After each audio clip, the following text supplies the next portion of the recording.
নদিয়া মানে নবদ্বীপ, আর নবদ্বীপ মানে মায়াপুর, আর মায়াপুর মানে ইস্কন মন্দির। কিন্তু আজকে আমাদের গন্তব্য হলো মায়াপুর ইস্কন মন্দির পেরিয়ে বামনপুকুর গ্রামে, যেখানে রয়েছে ভক্ত চাঁদ কাজীর সমাধি।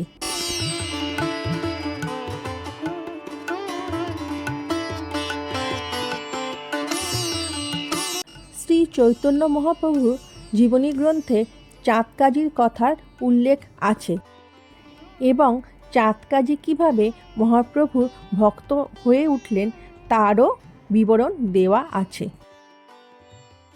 ভগবত গীতা অনুযায়ী শ্রীকৃষ্ণ তার মামা কংসকে কথা দিয়েছিলেন কলিকালে তার হাতে এই কংসের মুক্তি হবে।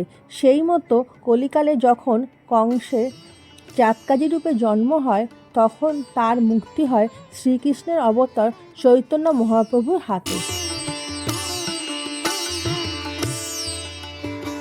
সেই সময় মহাপ্রভু চাঁদকাজীকে আশীর্বাদ করে বলেন যে তিনি তার সমাধিতে মাটি দেবেন এবং সেখানে একটি গোলক চাঁপা গাছ লাগিয়ে দেবেন এবং এই গাছের ফুল সমাধিক্ষেত্রে ছড়িয়ে থাকবে এবং সেই ফুলে মহাপ্রভু নিত্যদিনের প্রথম পুজো নেবেন।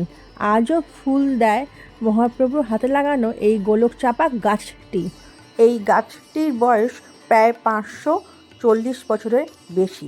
চাঁদ কাজীর আসল নাম ছিল মৌলানা সিরাজউদ্দিন। অন্য আরেক মতে তার নাম ছিল হাবিবুর রহমান। কথিত আছে যে তিনি ছিলেন নবাব হোসেন শাহের আধ্যাত্মিক গুরু। তৎকালীন সময়ে তিনি ছিলেন এই অঞ্চলের শাসক। তিনি শ্রীচৈতন্য মহাপ্রভুর ঘোর বিরোধী ছিলেন। এই কারণে চাঁদ কাজী মহাপ্রভুর নাম সংকীর্তন বন্ধ করার আদেশ জারি করেন। তিনি রাগান্বিত হয়ে একদিন সন্ধ্যায় শ্রীবাস পণ্ডিতের বাড়িতে আসেন এবং সেখানেতে আনন্দময় কীর্তন হতে দেখে কীর্তনের মৃদঙ্গ ভেঙে দেন। আজও সেই ভঙ্গ মৃদঙ্গ অতি যত্ন সহকারে রাখা রয়েছে শ্রীবাস অঙ্গনে। মহাপ্রভুর কাছে এই অন্যায় অত্যাচারের খবর গেলে মহাপ্রভু ক্রুদ্ধ হয়ে যান এবং তিনি সমস্ত বৈষ্ণবদের একত্রিত হওয়ার নির্দেশ দেন।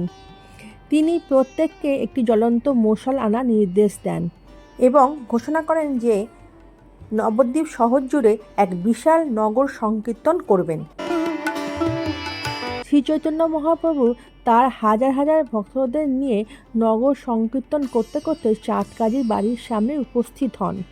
সেখানে চাঁদ কাজীর সাথে মহাপ্রভুর একটি তর্কযুদ্ধ হয়। তর্কের যুদ্ধে পরাজিত হয়ে চাঁদ কাজী মহাপ্রভুর কাছে আত্মসমর্পণ করেন এবং কৃষ্ণভক্ত হন। চাঁদ কাজী অশ্রু সজল চোখে মহাপ্রভুর কাছে শপথ করেন যে সেই থেকে তিনি বা তার বংশের কেউই সংকীর্তন আন্দোলনে কোনো রকম বাধা দেবেন না, এখন বা ভবিষ্যতও না। যদি তার কোনো বংশধর তা করেন তাহলে সেই বংশধরকে পরিবার থেকে প্রত্যাখ্যান করা হবে এবং উত্তরাধিকার সূত্র থেকে বঞ্চিত করা হবে। হিন্দু ও মুসলিম উভয় ধর্মের এক অন্যতম মিলনস্থল হলো এই চাঁদ কাজীর সমাধিক্ষেত্রটি। এই সমাধিস্থলে নিত্য গীতা পাঠ করা হয়।